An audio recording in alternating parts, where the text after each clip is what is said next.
Hi friends, welcome back to my channel simply Sravanthi. ఈరోజు శరీర కదలికలు 5th లెసన్ గురించి తెలుసుకుందాం.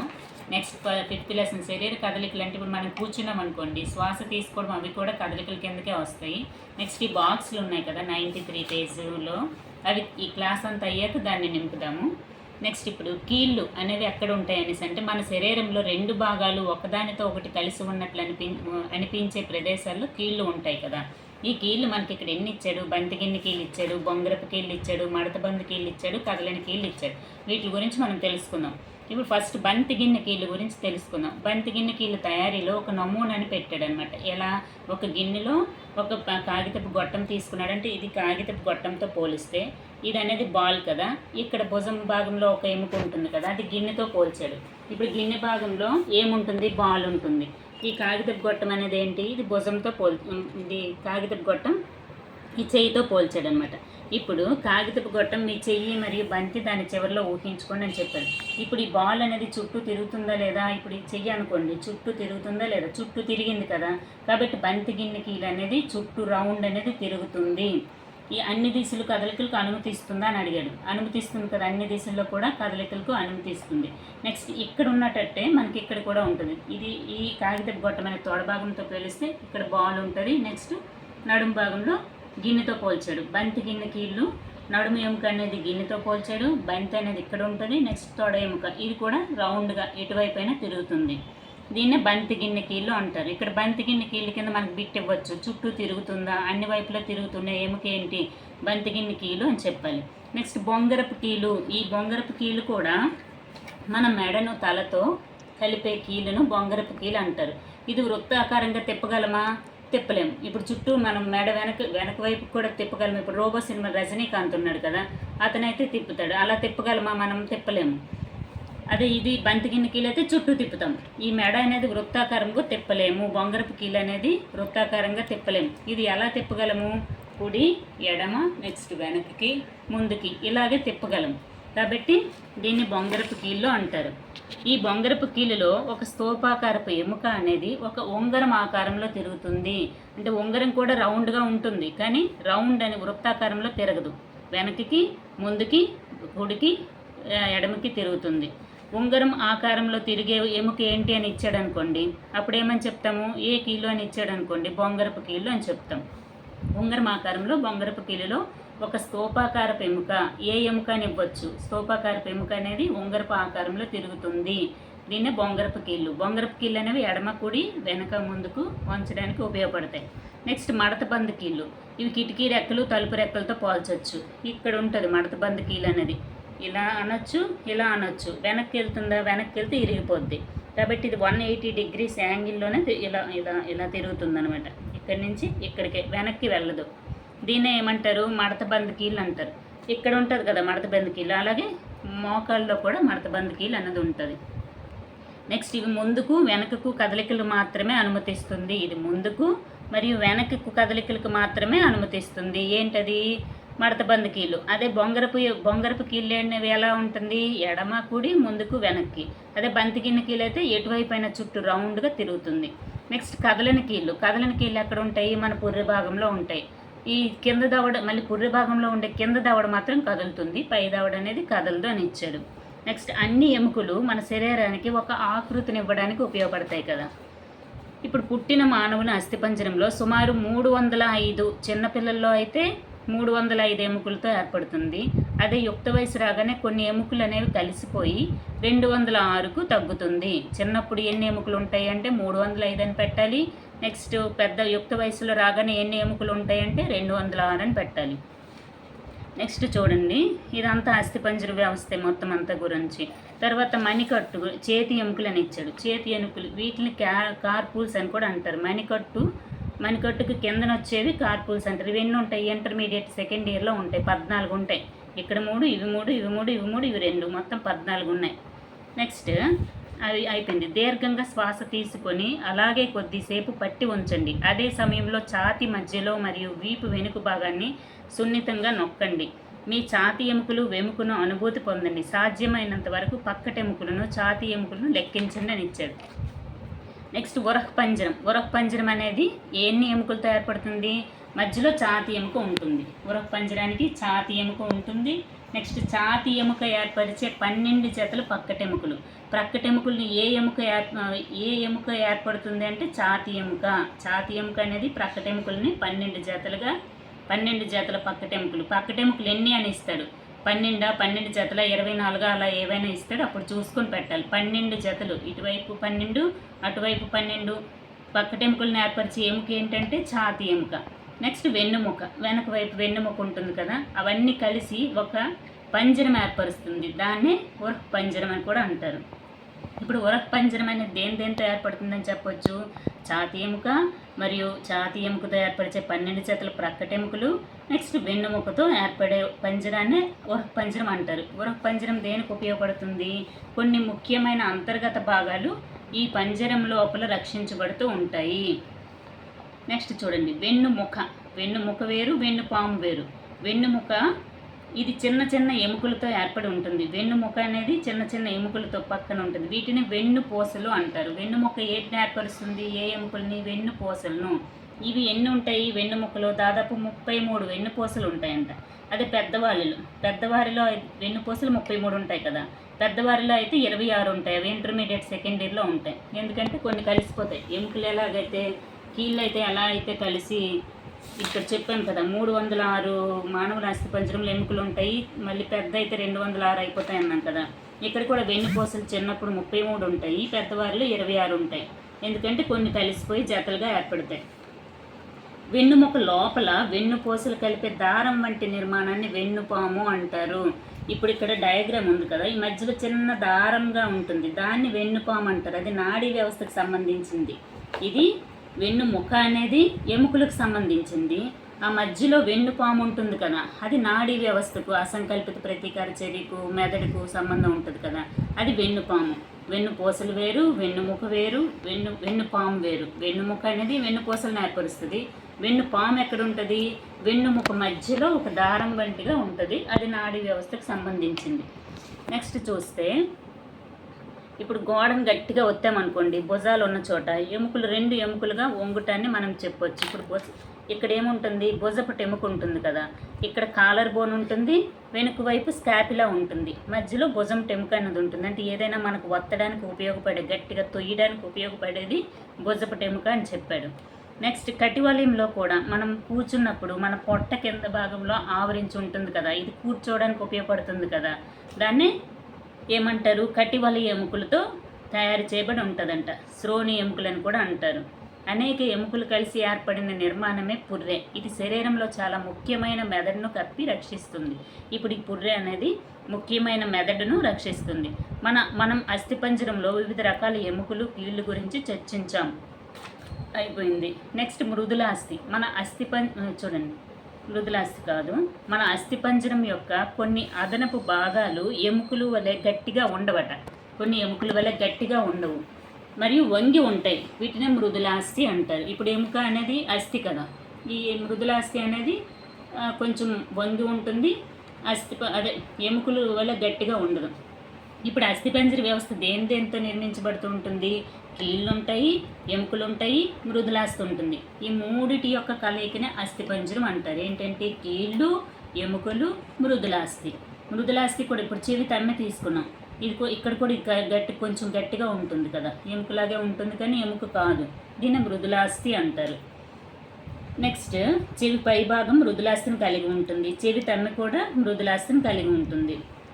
మన అస్థిపంజరము అనేక ఎముకలు, కీళ్ళు, మృదులాస్థితో రూపొందించబడతాయని చెప్పాం.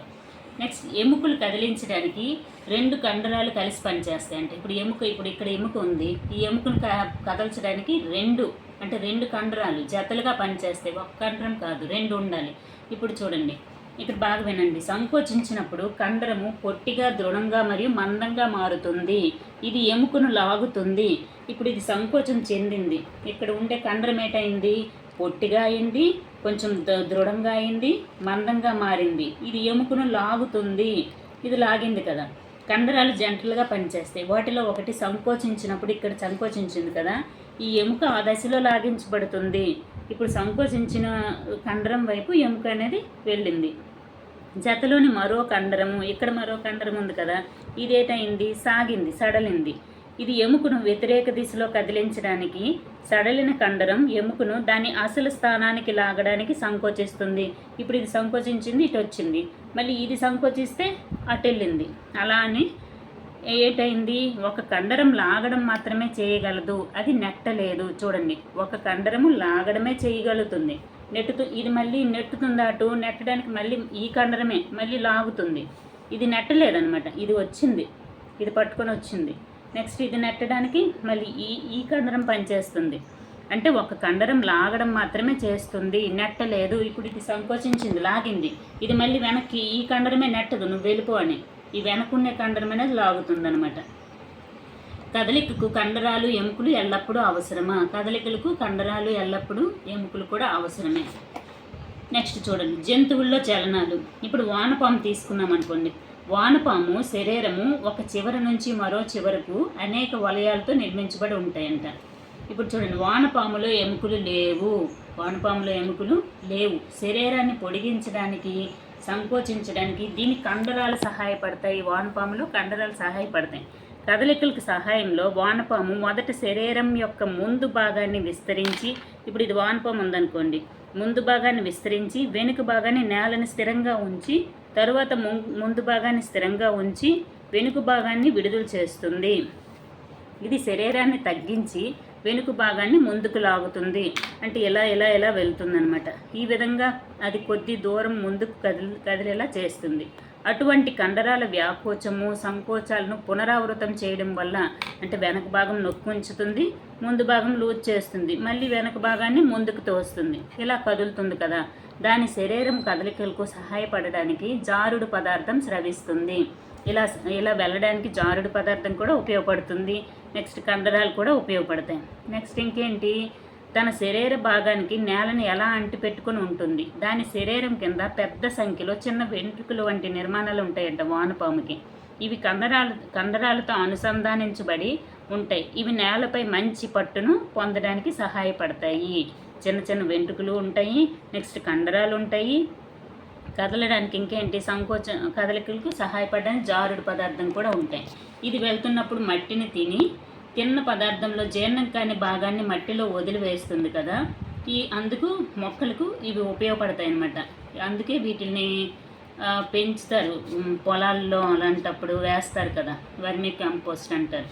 నెక్స్ట్ చూడండి, ఇక్కడ మళ్ళీ ఇంపార్టెంట్ 105 పేజీలో నత్త. మీ తోటలో కానీ పొలంలో కానీ నత్తలను పరిశీలించండి. దాని వీపు భాగంలో గుండ్రటి డొక్కు మాదిరిగా ఉంటుంది కదా, అది బలమైన కండరాలతో చూడండి, దీన్ని కర్పరం అని పిలుస్తారు. ఇది నత్త యొక్క బాహ్య అస్థిపంజరము, కానీ ఇది ఎముకలతో తయారు చేయబడదు. నత్తకి కాల్షియం కార్బోనేట్తో ఒక డొక్కులా ఉంటుంది కదా, అది అస్థిపంజరమే, బాహ్య అస్థిపంజరమే. కానీ అస్థిపంజరం అనేది దేనితో ఏర్పడుతుందంటే కాల్షియం కార్బోనేట్తో మాత్రమే ఏర్పడుతుంది, ఎముకతో ఏర్పడదు, గుర్తుపెట్టుకోండి. ఇది ఒక ప్రదేశం నుంచి మరో ప్రదేశానికి కదలడంలో సహాయపడదు. అంటే పైన డొక్కు వంటి భాగము కదలడానికి సహాయపడదు. నత్త తల చలనంలో దానితో పాటు చలిస్తుంది. నత్త అది వెళ్తున్నప్పుడు అది పైన ఉంటుంది కానీ చలనంలో ఉపయోగపడదు, దానితో పాటు చలిస్తుంది. అది దేనికి ఉపయోగపడుతుంది? నత్త పై భాగంలో ఉండేది ప్రొటెక్షన్ కోసమే ఉపయోగపడుతుంది.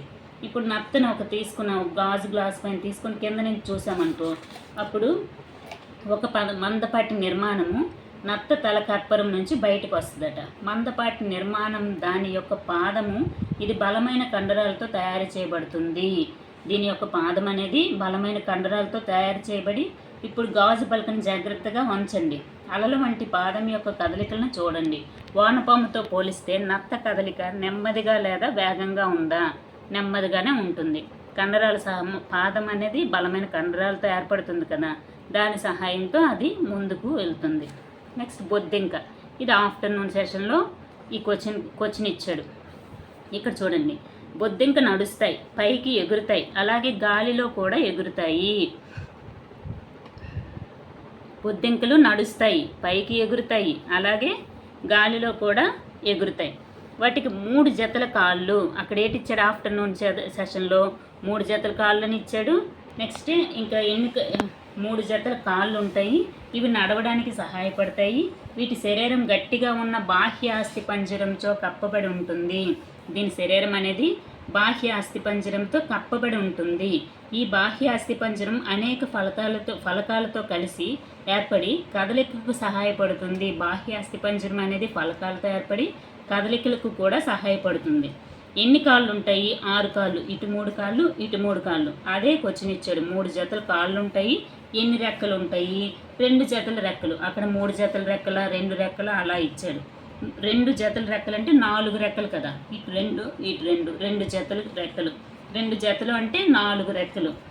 6 కాళ్ళు, 3 జతల కాళ్ళు అంటే 6 కాళ్ళు. అలా చూసుకోండి. ఇటు 3, ఇటు 3 జతల కాళ్ళు, 2 జతల రెక్కలు ఉంటాయి. కాళ్ళు దగ్గర ఉన్నవి నడవడానికి, కాళ్ళను కదిలించడానికి. చూడండి, తల వెనుక శరీరానికి 2 జతల రెక్కలు అంటిపెట్టుకుని ఉంటాయి కదా. బొద్దింకలు ప్రత్యేకమైన కండరాలు కలిగి ఉంటాయని చెప్పాను కదా. కాళ్ళ దగ్గర ఉన్నవి నడవడానికి కాళ్ళను కదిలిస్తాయి. బొద్దింక ఎగిరేటప్పుడు శరీర కండరాలు రెక్కలను కదిలిస్తాయి. ఈ కండరాలు అనేవి, కాళ్ళ దగ్గర ఉండే కండరాలు అనేవి నడవడానికి, కాళ్ళను కదిలించడానికి ఉపయోగపడతాయి. బొద్దింక ఎగిరేటప్పుడు శరీర కండరాలు రెక్కలను కదిలిస్తాయి అని చెప్పాడు. కండరాలు కదలికలకు ఉపయోగపడతాయి. నెక్స్ట్ పక్షుల్లో 2 జతల రెక్కలు ఉంటాయి, 2 జతల కాళ్ళు ఉంటాయి. వెనుక జత కాళ్ళు నడవడానికి, కొమ్మలపై నిలబడడానికి 2 జతల కాళ్ళు ఉంటాయి కదా. అంటే ముందు కాళ్ళు మనకు రెక్కలుగా మారిపోతాయి కాబట్టి కాళ్ళులా కనిపించవు. వెనుక జత కాళ్ళు మాత్రమే కాళ్ళులా కనిపిస్తాయి.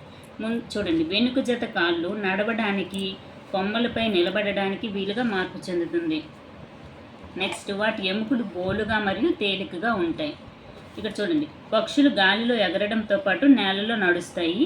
బాతులు, హంసలు వంటి కొన్ని పక్షులు నీటిలో ఈదుతాయి. పక్షుల శరీరాలు గాలిలో ఎగరడానికి వీలుగా చెందుతాయి. వాటి ఎముకలు బోలుగా ఉంటాయి. వెనుక జత కాళ్ళు నడవడానికి, కొమ్మలపై నిలబడడానికి వీలుగా ఉంటాయి. నెక్స్ట్, ఇక్కడ ముందు జత కాళ్ళలోని ఎముకలు రెక్కలుగా మార్పు చెందుతాయి.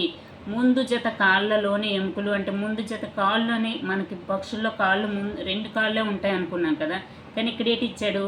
ముందు జత కాళ్ళలోని ఎముకలు రెక్కలుగా మార్పు చెందుతాయి. రెక్కలుగా ఏ కాళ్ళు మార్పు చెందుతాయి అంటే ముందు జత కాళ్ళు అని చెప్పాలి. ఇప్పుడు చూడండి, భుజపటి ఎముక బలంగా ఉంటాయి.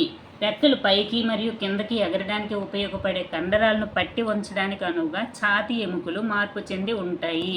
రెక్కలు ఎగరడానికి ఛాతీ ఎముకలు అనేవి మార్పు చెంది ఉంటాయంట. నెక్స్ట్, ఇప్పుడు చేపల గురించి. చేపలు ఏ ఆకారంలో ఉంటాయి? పడవ ఆకారంలో ఉంటాయి. తల, తోక, శరీరం మధ్య భాగం కంటే చిన్నగా ఉంటాయి. ఇక్కడి నుంచి బిట్టిచ్చాడండి మార్నింగ్ సెషన్లో. ఈ ఆకారం చేపను సులభంగా కదిలేటట్లు చేస్తుంది. ఏటనిచ్చాడు? ప్రవాహమయ ఆకృతిని కలిగి ఉంటాయా. నెక్స్ట్, చేపల్లో వాజాలు దేనికి ఉపయోగపడతాయని ఇచ్చాడు. ఇక్కడ చేపల్లో వాజాలు దేనికి ఉపయోగపడతాయి? చేపల అస్థిపంజరం బలమైన కండరాలతో కప్పబడి ఉంటుంది. నెక్స్ట్, కండరాలు శరీరం ముందు భాగాన్ని ఒక వైపుకు వంగేటట్లు చేసి తోక భాగాన్ని వేరే వైపుకు కదిలేలా చేస్తాయి. అంటే బాడీ అంతా ఒకవైపు తిరిగితే తోక అనేది వేరే వైపు తిరుగుతుంది. మళ్ళీ తోక ఇటువైపు తిరిగితే బాడీ అటువైపు తిరుగుతుంది. ఈ విధంగా చలనానికి ఉపయోగపడతాయి. చేప తోకలోని వాజములు కూడా చలనంలో సహాయపడతాయి. తోకలో ఉండే వాజాలు కూడా ముందుకు వెళ్ళడానికి, చలనానికి ఉపయోగపడతాయి. నెక్స్ట్, చేపల శరీరంలో ఇతర వాజాలు అంటే ఇక్కడ కూడా ఉంటాయి, ఇక్కడ అవన్నీ ఉంటాయి కదా. అవి శరీరాన్ని సమతుల్యతంగా ఉంచడానికి, సరైన దిశలో ఉంచడానికి సహాయపడతాయి. బిట్టెలా ఇవ్వచ్చు. తోకలో చేప వాజాలు చలనాల్లో పడతాయి. నెక్స్ట్, శరీరంపై ఉండే వాజాలు దేనికి ఉపయోగపడతాయి? శరీరాన్ని సమతుల్యంగా ఉంచడానికి ఉపయోగపడతాయి. నెక్స్ట్, సరైన దిశలో ఉంచడానికి ఉపయోగపడతాయి. పాములు ఎలా చెల్లిస్తాయంట? పాకుతాయి. పాములకు పొడవాటి వెన్నుముక ఉంటుంది. ఇవి చాలా పలుచని కండరాలను కలిగి ఉంటాయి. వెన్నుముక ఉంటుంది కదా, పలుచని కండరాలు ఉంటాయి. ఇవి ఒకదానితో ఒకటి దూరంగా ఉన్నప్పటికీ ఒకదానితో మరొకటి కలపబడి ఉంటాయి. అలాగే కండరాలు, వెన్నుముక, పక్కటెముకలు, చర్మాన్ని ఒకదానితో మరొక దాన్ని కలిపి ఉంచుతాయి. పాము శరీరము అనేక వంపులుగా వంగి ఉంటుంది. పాము యొక్క ప్రతి వంపు నేలకు వ్యతిరేకంగా నొక్కడం వల్ల, అంటే వంపు అనేది గట్టిగా నొక్కడం ద్వారా ముందుకు నెట్టబడి దాని పొడవాటి శరీరంలో ఉండే అనేక వంపుల వలన ప్రతి వంపు శరీరాన్ని నెట్టడం వల్ల పాము చాలా వేగంగా, తిన్నగా కాకుండా వంపులు తిరుగుతూ వెళ్తుంది. అంటే నొక్కుతుంది అనమాట. నొక్కి ఇలా వెళ్తుంది. వెళ్ళడానికి ఏంటంటే ఉపయోగపడుతుంది? వెన్నుముక, పక్కటెముకలు, చర్మము, పలుచని కండరాలు ఏంటంటే ఉపయోగపడతాయి? వెన్నుముక, పక్కటెముకలు, చర్మము, పలుచని కండరాలు ఉపయోగపడతాయి. నెక్స్ట్ అయిపోయింది కదా.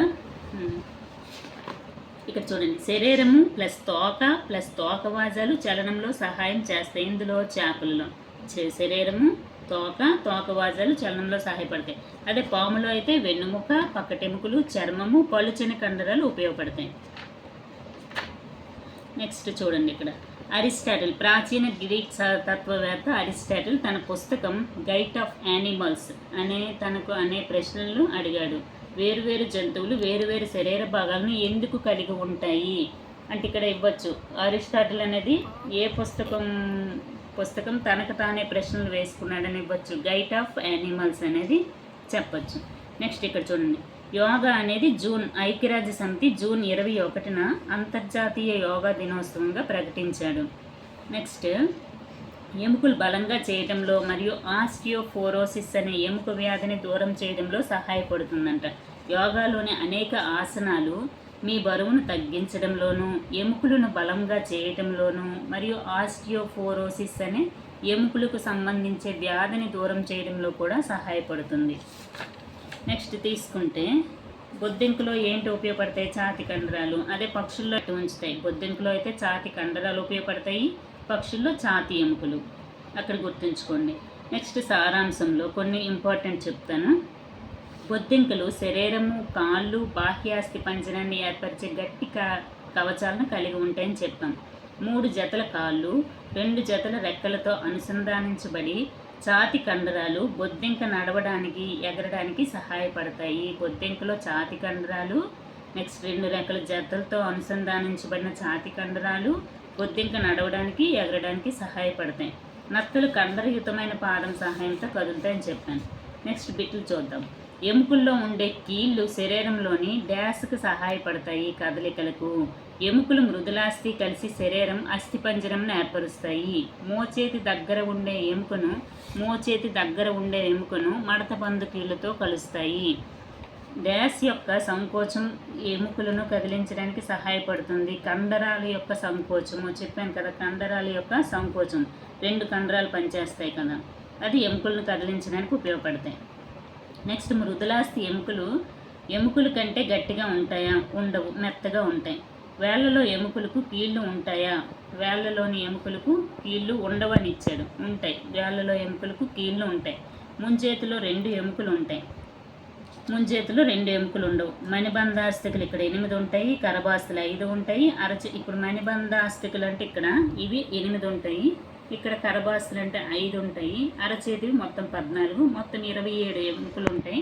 అది సెకండ్ ఇయర్ జువాలజీ 91 పేజ్లో ఉంటాయి, అవి చదవండి. ఇక్కడ 8 ఉంటాయి, నెక్స్ట్ ఇక్కడ 5 ఉంటాయి. అంటే ఇలా వచ్చింది కదా, ఇవి 5 ఉంటాయి. నెక్స్ట్ ఇవి 14, 3, 3, 3, 3, 2, మొత్తం 27 ఉంటాయి. బొద్దింకలకు బాహ్యాస్థి పంజరం ఉంటుంది, కరెక్టే. నెక్స్ట్ ఇక్కడ చూడండి, నెక్స్ట్ మ్యాచింగ్ ఇచ్చాడు. పై దవడ, ఇది కదలని కీళ్ళు.